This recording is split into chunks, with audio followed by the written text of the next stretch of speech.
Plus 5/3 equal to 7। इतनी बात सबको समझ में आ गई? अभी बताओ ये क्रॉस मल्टीप्लाई या एलसीएम लेके क्रॉस मल्टीप्लाई करो कितना आएगा इसका?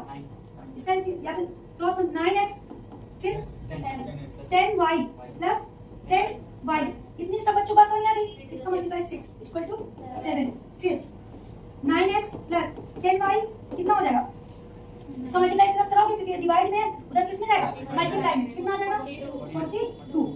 अब इसको हम सेम बन गया हमारा। अब इसको कंपेयर करेंगे, किससे कंपेयर करेंगे? बोलो। यहाँ पे लिखेंगे कंपेयरिंग। किससे कंपेयर करेंगे?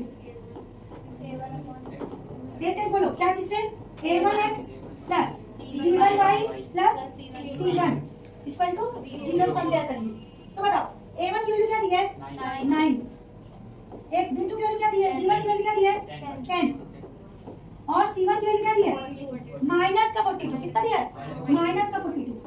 या तो इसको इस फॉर्म में बना लेना है पहले से। कंपेयर तो इससे कर रहे हैं ना, इसको आप इस फॉर्म में बना लीजिए।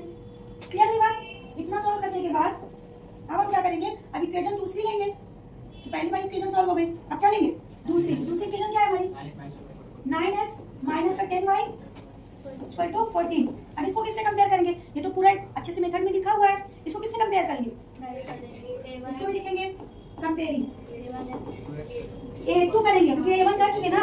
a2x plus b2y plus c2 equal to 0। इतनी बात क्लियर हुई? फिर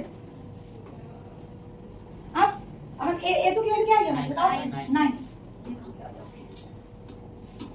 a2 की वैल्यू क्या है हमारी?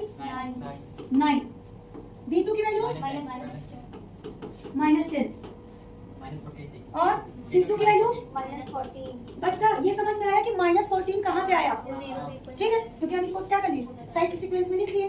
ठीक, अब हमें किससे कंपेयर करने के लिए बोला है? मतलब उसमें बोल दिया है कि a1 में a2, b1 में b2, c1 में c2। ये हमारा क्वेश्चन में दिया है। ठीक, a1 की वैल्यू क्या दी है हमारी?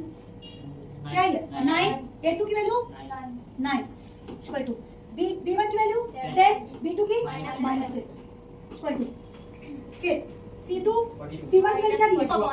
42 माइनस का 40 माइनस।